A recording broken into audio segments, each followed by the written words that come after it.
Farewell by Guy de Maupassant. The two friends were getting near the end of their dinner. Through the cafe windows they could see the boulevard, crowded with people. They could feel the gentle breezes which are wafted over Paris on warm summer evenings and make you feel like going out somewhere you care not where, under the trees, and make you dream of moonlight rivers, of fireflies and of larks. One of the two, Henry Simon, heaved a deep sigh and said, "Ah, I am growing old. It's sad. Formerly on evenings like this, I felt full of life. Now I only feel regrets. Life is short." He was perhaps 45 years old, very bald and already growing stout. The other, Pierre Carnier, a trifle older, but thin and lively, answered, "Well, my boy, I have grown old without noticing it in the least. I've always been merry, healthy, vigorous, and all the rest. As one sees oneself in the mirror every day, one does not realize the work of age, for it is slow, regular, and it modifies the countenance so gently that the changes are unnoticeable.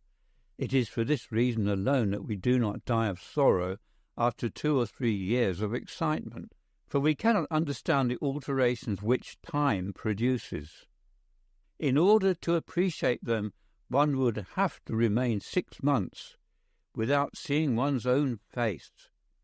Then, oh, what a shock! And the women, my friend, how I pity the poor beings.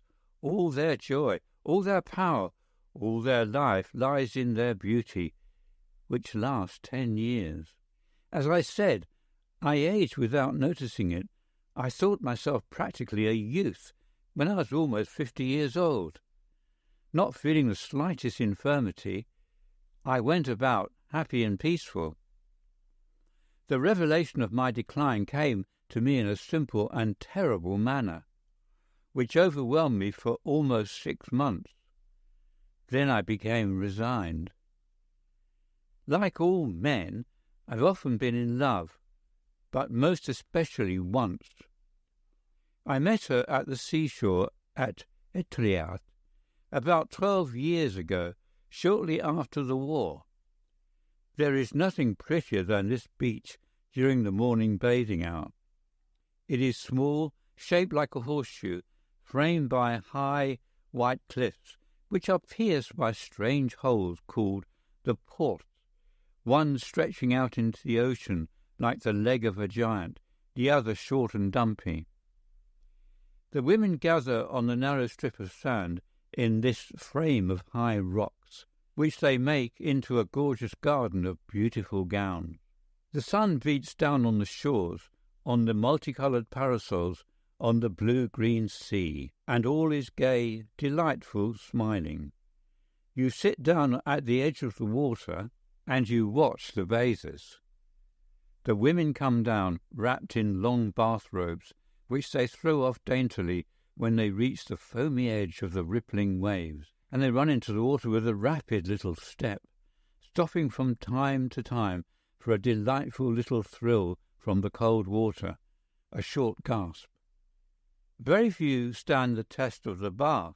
It is there that they can be judged, from the ankle to the throat. Especially on leaving the water are the defects revealed, although water is a powerful aid to flabby skin. The first time that I saw this young woman in the water, I was delighted, entranced. She stood the test well. There are faces whose charms appeal to you at first glance and delight you instantly. You seem to have found the woman whom you were born to love. I had that feeling and that shock. I was introduced and was soon smitten worse than I had ever been before. My heart longed for her. It is a terrible yet delightful thing thus to be dominated by a young woman. It is almost torture, and yet infinite delight. Her look, her smile, her hair fluttering in the wind, the little lines of her face, the slightest movement of her features, delighted me, upset me, entranced me. She had captured me, body and soul, by her gestures, her manners, even by her clothes, which seemed to take on a peculiar charm as soon as she wore them. I grew tender at the sight of her veil on some piece of furniture, her gloves thrown on a chair. Her gown seemed to me inimitable. Nobody has hats like hers. She was married, but her husband came only on Saturday and left on Monday. I didn't concern myself about him, anyhow. I wasn't jealous of him. I don't know why. Never did a creature seem to me to be of less importance in life, to attract my attention less than this man. But she, how I loved her, how beautiful, graceful, and young she was. She was youth, elegance, freshness itself. Never before had I felt so strongly what a pretty, distinguished, delicate, charming, graceful being woman is. Never before had I appreciated the seductive beauty to be found in the curve of a cheek, the movement of a lip, the pinkness of an ear, the shape of that foolish organ called the nose. This lasted 3 months. Then I left for America, overwhelmed with sadness. But her memory remained in me, persistent, triumphant. From far away I was as much hers as I had been when she was near me. Years passed by, and I did not forget her. The charming image of her person was ever before my eyes and in my heart, and my love remained true to her, a quiet tenderness now, something like the beloved memory of the most beautiful and the most enchanting thing I had ever met in my life. 12 years are not much in a lifetime. One does not feel them slip by. The years follow each other gently and quickly, slowly yet rapidly. Each one is long, and yet so soon over. They add up so rapidly, they leave so few traces behind them, they disappear so completely that, when one turns round to look back over bygone years, one sees nothing, and yet one does not understand how one happens to be so old. It seemed to me, really, that hardly a few months separated me from that charming season on the sands of Etretat. Last spring I went to dine with some friends in Maison Lafitte. Just as the train was leaving, a big, fat lady, escorted by 4 little girls, got into my car. I hardly looked at this mother hen, very big, very round, with a face as full as the moon, framed in an enormous be-ribboned hat. She was puffing, out of breath from having been forced to walk quickly. The children began to chatter. I unfolded my paper and began to read. We had just passed Asnieres when my neighbour suddenly turned to me and said, "Excuse me, sir, but are you not Monsieur Garnier?" "Yes, madam." Then she began to laugh, the pleased laugh of a good woman, and yet it was sad. "You do not seem to recognize me." I hesitated. It seemed to me that I had seen that face somewhere, but where, when? I answered, "Yes and no. I certainly know you, and yet I cannot recall your name." She blushed a little. "Madame Julie Lefebvre." Never had I received such a shock. In a second it seemed to me as though it were all over with me. I felt that a veil had been torn from my eyes, and that I was going to make a horrible and heart-rending discovery. So that was she, that big, fat, common woman, she. She became the mother of these 4 girls since I had last seen her. And these little beings surprised me as much as their mother. They were part of her.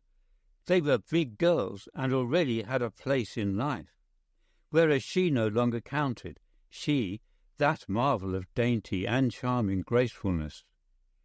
It seemed to me that I had seen her but yesterday, and this is how I found her again. Was it possible? A poignant grief seized my heart, and also a revolt against nature herself, an unreasoning indignation against this brutal, nefarious act of destruction. I looked at her bewildered. Then I took her hand in mine, and tears came to my eyes. I wept for her lost youth, for I did not know this fat lady. She was also excited and stammered, "I am greatly changed, am I not? What can you expect? Everything has its time.